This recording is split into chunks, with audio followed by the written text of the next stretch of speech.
Um, so I went to the storytelling night tonight, and one of the people there told us there were lots of stories,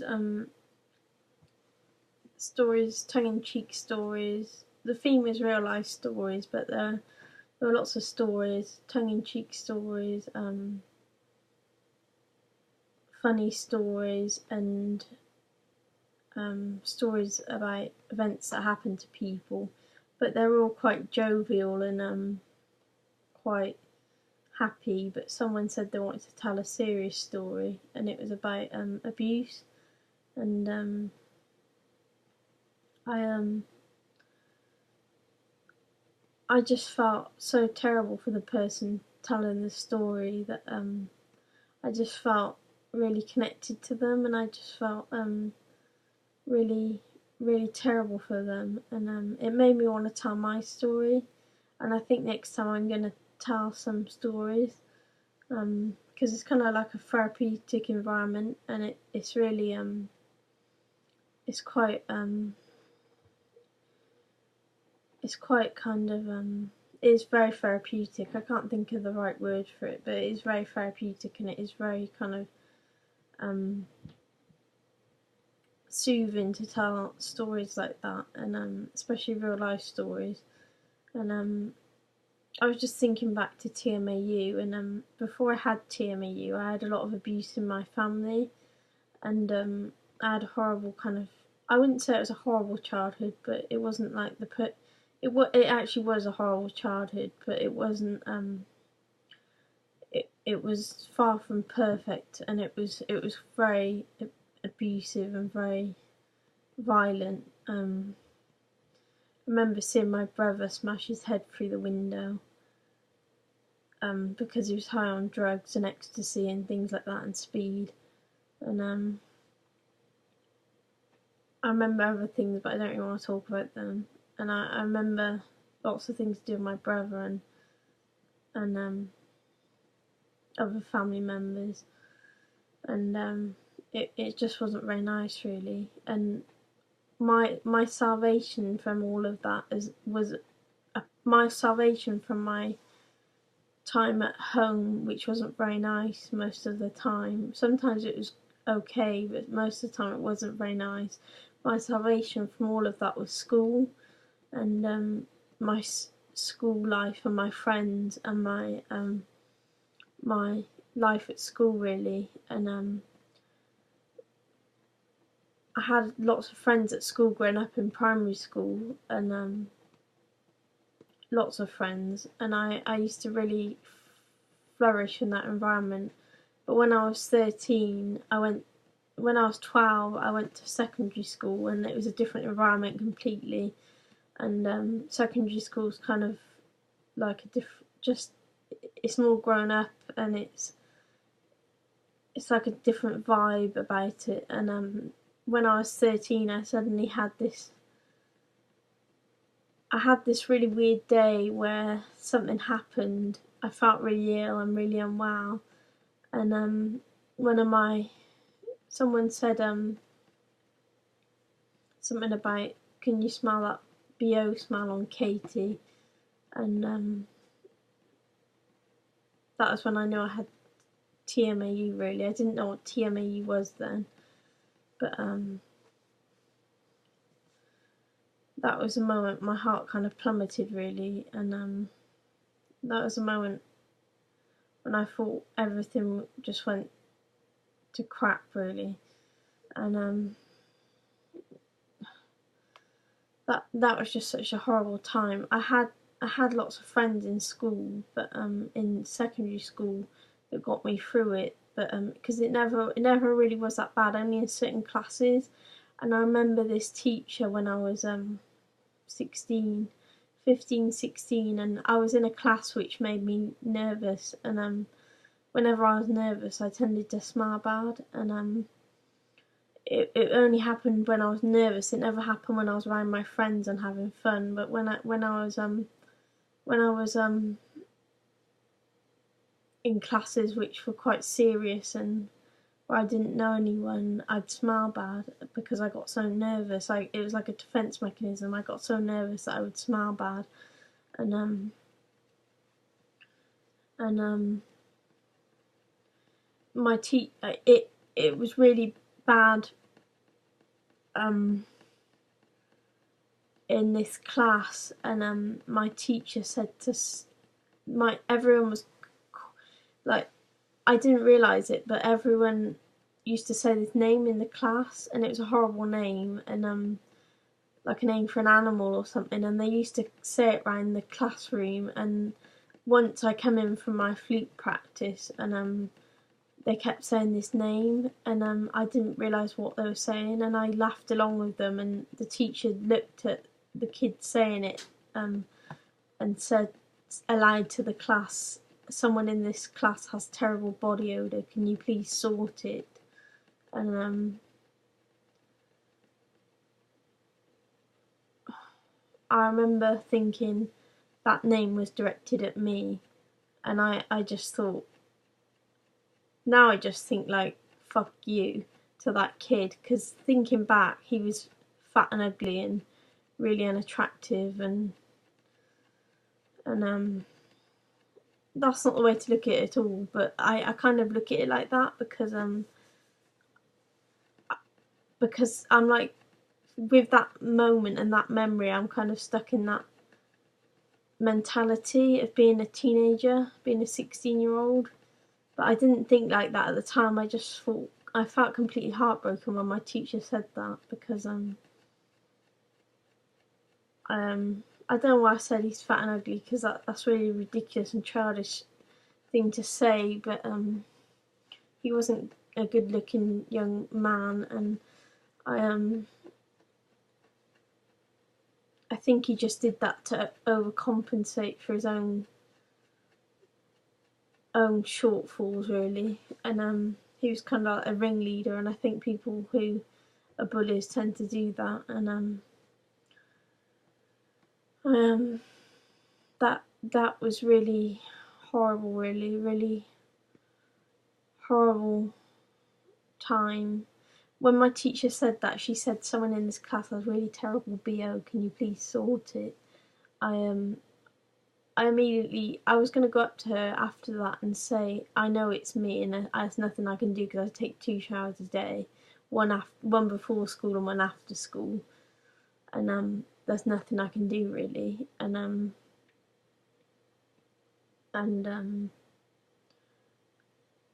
I thought she could at least have took me into a private.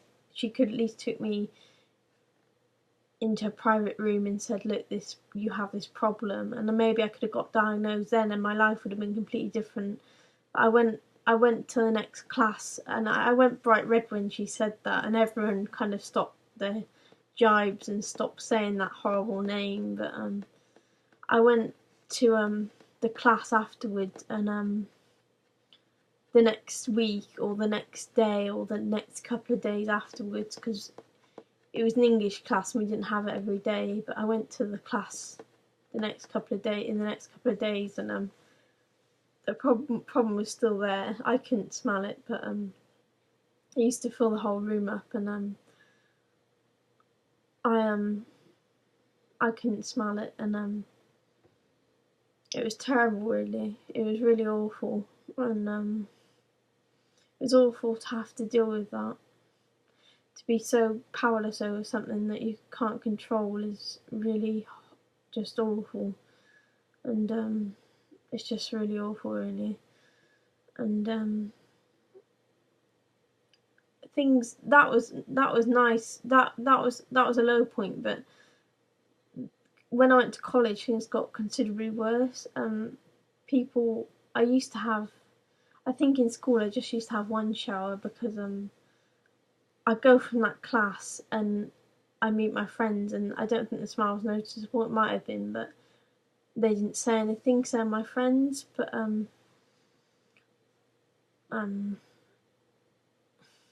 this is just so horrible. They didn't say anything, so my friends, and but when I went to college, things got considerably worse because I didn't know anyone. So therefore, I got stressed in every situation that I was put in, and because I didn't know anyone, it would have been fine if I knew someone. This boy used to go to college with me, and um, he was like my friend there. But when I got so stressed about it, and people used to say when I walked in the room after that, after a couple of weeks, after like a while of stinking up the room, people used to say after I come into the room, it smells of shit in here, or it smells of crap in here, or mainly it smells of shit in here. And I stayed there for about a year, and I went back for the second year, and the course was 2 years long, and I wish I could have stayed for 2 years because my life would have been completely different. But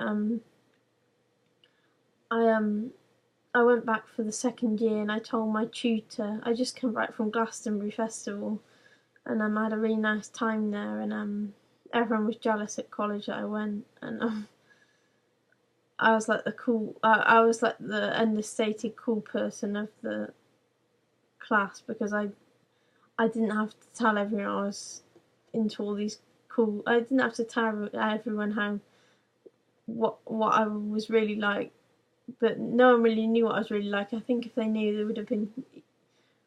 It wasn't that bad college, but it was awful for someone who had to deal with shit at home and then had to go to college and deal with shit, and it was just awful. And so excuse my language, and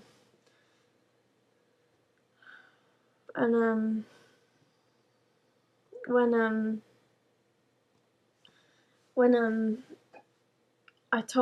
went back for the second year, and I told my tutor I didn't want to stay there anymore as a man because I couldn't cope with it anymore. And the next day or the next hour or so away, no, the next day I think we had a computer class, and the computers were so close together like this, and the room was so hot that day that I got so scared that it was like I knew that the problem was there. And because it used to happen when I used to get nervous, like a defense mechanism to tell people to get away from me, basically. And I know it sounds really weird, but that's the way it is. That's the way it worked. And I used to smile when people would get too close to me, or when I feel very anxious, I would suddenly start to smile, and I would and they'd just leave me alone. So I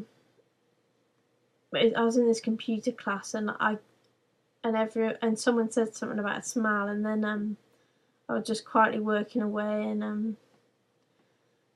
and it was like an Illustrator or Photoshop class because I did a design course, and I think it was an Illustrator class, which I found quite boring anyway. And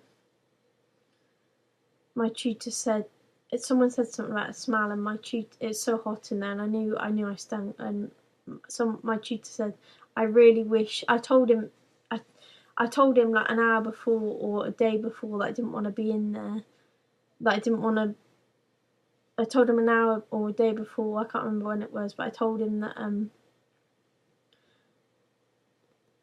that I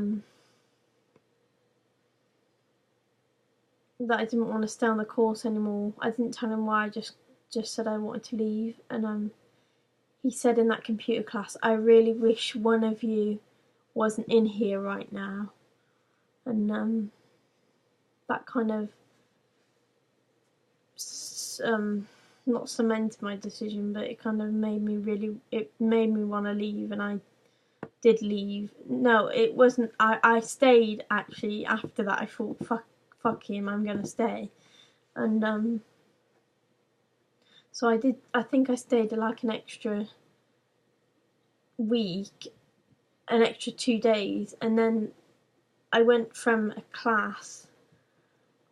I signed up to do a photography A level because I was really interested in photography, and I went. There was all these new people in the class, and they were just like so full of themselves, and like teenagers are, like 17-year-olds, and they were just so cocky and just so self-assured, and I wasn't self-assured, and I'm still not self-assured, and they were so self-assured, and I just felt so nervous around them, and I'm sure the problem was really bad. And after that I went to a photography shop to get my black and white film developed for my camera, and I bought a camera especially for that class, and I was on EMA then, which was education maintenance allowance. I don't know if they do that anymore, but I was on that because I come from a poor background, and not a rich background. I don't know the right technical term for it, but I come from a poor background, and I bought that camera especially for that course, and I still got that camera and I use it now, and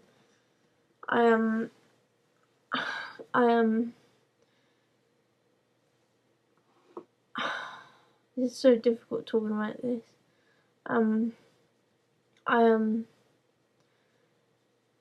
I went to the photography shop with that film, the black and white film, and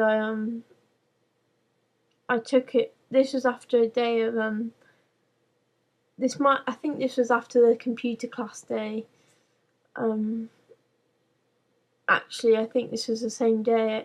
This was after the comment with "I really wish one of you wasn't here right now," and this was the day after. This was the same day as the being in the computer class where someone said, where the tutor said, "I really wish one of you wasn't here right now," and I came from that to taking my film to be processed in a photography shop called Jessop's, and it was in an off street of Gloucester, and near the post office, and I walked in, and there was this. As soon as I walked in, the shop assistant looked at me, and this couple turned round and looked at me, and they followed me with their eyes straight from where I was walking to the counter, and I was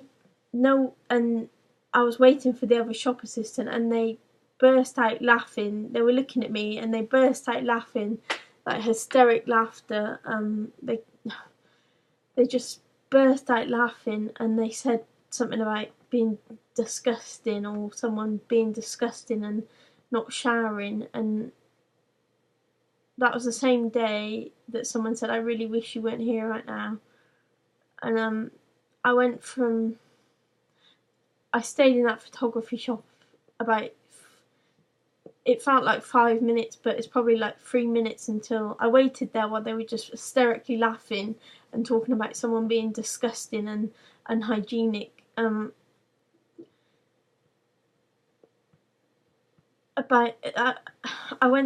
I stayed there while they talked about someone being disgusting and unhygienic for about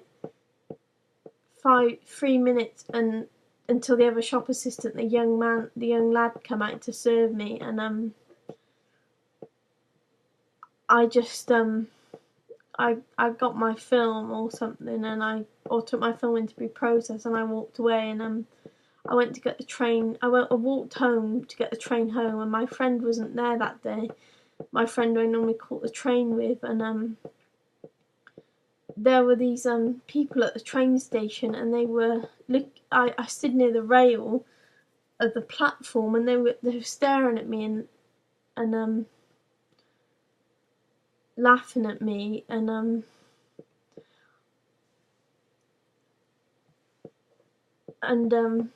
I had the problem pretty bad back then, and the TMAU problem, and I'm diagnosed with having TMAU, and I'm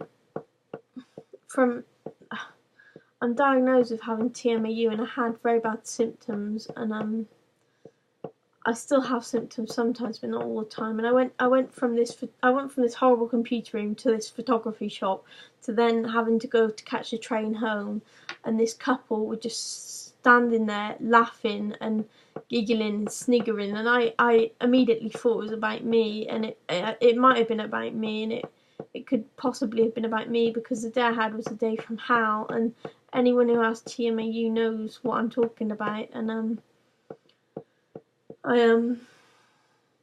there was a train coming in, slow, coming into the station, and they were just laughing and looking at me and looking me up and down like this, and laughing at me. And there was a train slow coming into the station, and I just something in me snapped, and I just wanted to jump in front of the train really, and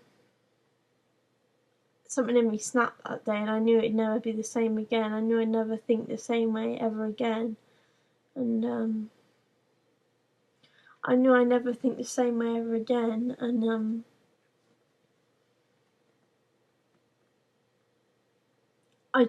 I knew I felt something literally just snap, and I just knew I'd never think. I just knew I'd never be the same again, because once you think like that, it's just horrible. And I was just driven to complete despair really by people.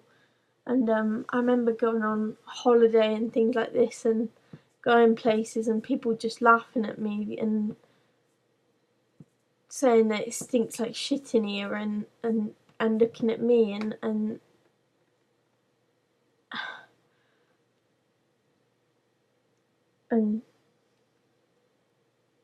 just generally being very horrible.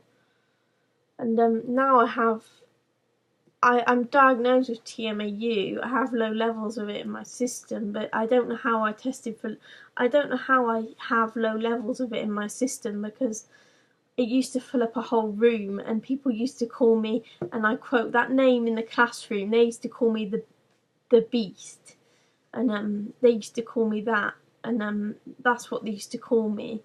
And I just, they all used to say it all around the classroom like it was some type of joke or something. And I just think a big fat no, I'm not even going to say that, because that's just wrong. I'm not even going to say that, because that's just lowering myself to their level. They were just stupid little kids really. And I always was quite a grown up teenager, and I just think it's quite disgusting really how they can ever do that to someone. Because then when I was in college, I did feel suicidal for the first time, and I never forgot that really. And there's been other times where I felt like that because of TMAU and other things. Like I now have problems with, I have episodes of psychosis now, because I get confused about things, and I've put on so much weight because of the medication that when I'm on tablets, I stop taking my tablets because I feel so depressed about my weight, and I stop taking my tablets when I'm on them because of the weight gain issues. And it's very stupid of me to do that really, but I feel so out of control that I put on so much weight. I put on about 5-6 stone. I used to be 7 stone, and I put on about 5 stone, and it's really very depressing really, when you haven't really lived your life, and you don't even feel yourself because you look a certain way. And it's like having the control taken from you once again. And everything I said about TMAU is true, but now I have issues with confusion, where I get confused very easily, and they label that as psychosis. And it's very disheartening really. I just think I think you have a choice really. You can either repeat the cycle of abuse, or you can break it. And I don't want to repeat it on anyone really. I think it's just sick to do that to somebody, and I just think it's a horrible thing to do, and a horrible way to be, and I just never want to do that to anybody.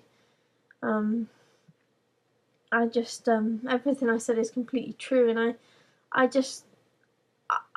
I want to tell this in the storytelling night, which I said about, because I think it's if nothing else, it's a good true life tale. And I just if someone gains some sort of comfort from watching this video because they've been through a similar experience, then that's good and it makes it worthwhile. But at the end of the day, I'm telling it because it makes me feel better. So it makes me feel very, very much better.